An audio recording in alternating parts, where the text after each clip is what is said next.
Episode 16 of Check-in Hanyang starts with the royal swordsman capturing Deoksu.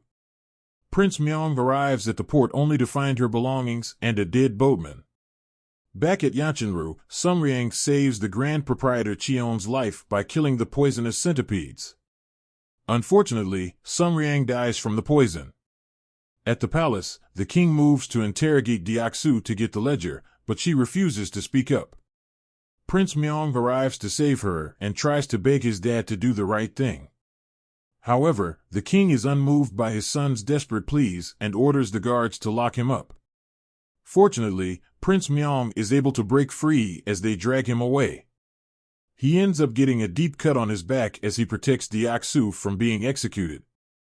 Everyone is shocked by Prince Myong's open display of love for Deoksu, who faints from a head injury. Prince Myong picks her up and begs his dad to approve his last request to protect his person. Prince Myong takes Deoksu to her friend's house to get first aid. He leaves and orders the girl to go into hiding with Deoksu as soon as she wakes up.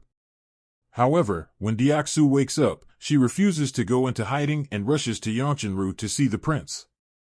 She overhears the Weeju's guild master's plan to kill Prince Myong and intervenes. Deoksu reveals her identity as Hong Jaeon, the rightful owner of Yeoncheonru, and promises to hand it over to save Prince Myong. Junhwa vouches for her, and Prince Myong's life is spared. Grand Proprietor Cheon learns that Seol Maehwa is back and runs into her, talking with Prince Myong. Prince Myong lies about having the intention of taking the crown prince's role. Grand Proprietor Cheon starts looking into what Seol Maehwa might be planning with the Weeju Guild. He captures all his directors at Yeoncheonru, who work for him, and tortures them for answers. It is then revealed that there is a plan to replace the king. Grand Proprietor Cheon visits the palace to warn the king and offer his help. However, the king is hesitant to take Grand Proprietor Cheon's hand. Prince Myong's words and actions have caused the king to flutter.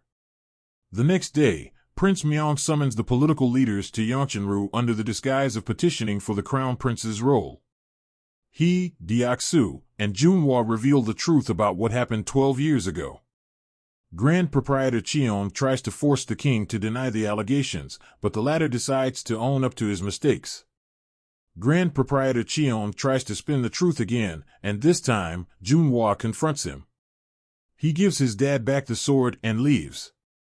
His conversations with Suare and Prince Myong helped him do the right thing in the end. Grand Proprietor Cheon was under the impression that his men would kill Prince Yunsong and stop the uprising. Fortunately, thanks to Suare's help, the plan fails. With his last attempt failing, Grand Proprietor Cheon starts a fire at Yeoncheonru and rushes to his office. Deoksu follows but refuses to fall to his level by killing him.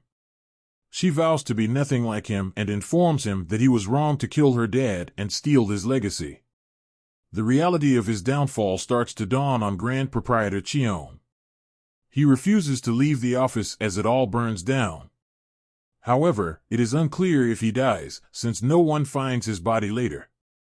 With Yeoncheonru burned, Weeju's guildmaster offers to take the workers with her to start an inn in her hometown. Prince Yunsong becomes the new king. He doesn't kill his uncle, but wipes Yeoncheonru and Prince Myong from history. 1 year later, Prince Myong, Jaeon, Suare, and Junhwa start their inn in Namhee. The four of them remain friends while Prince Myong and Jaeon continue dating. The show ends on a happy note with them teasing each other while doing laundry. The scene where Prince Myong picks up Deoksu and stands up for their love in front of the king is hands down one of the most romantic scenes we have seen this year. This finale gave us a refreshing take on revenge in historical K-dramas. Normally, it would have been a bloody takeover, with the sword doing all the talking. However, this time, there were no intense sword fights. The confrontation was bloodless, but still entertaining. Seeing their kids call them out and demand accountability must have been hard for the king and Grand Proprietor Cheon. Overall, we are impressed by this finale, but the unanimous ending by Grand Proprietor Cheon unsettles us a bit. Is he still alive? If so, what is he plotting? Does this mean we might be getting a new season?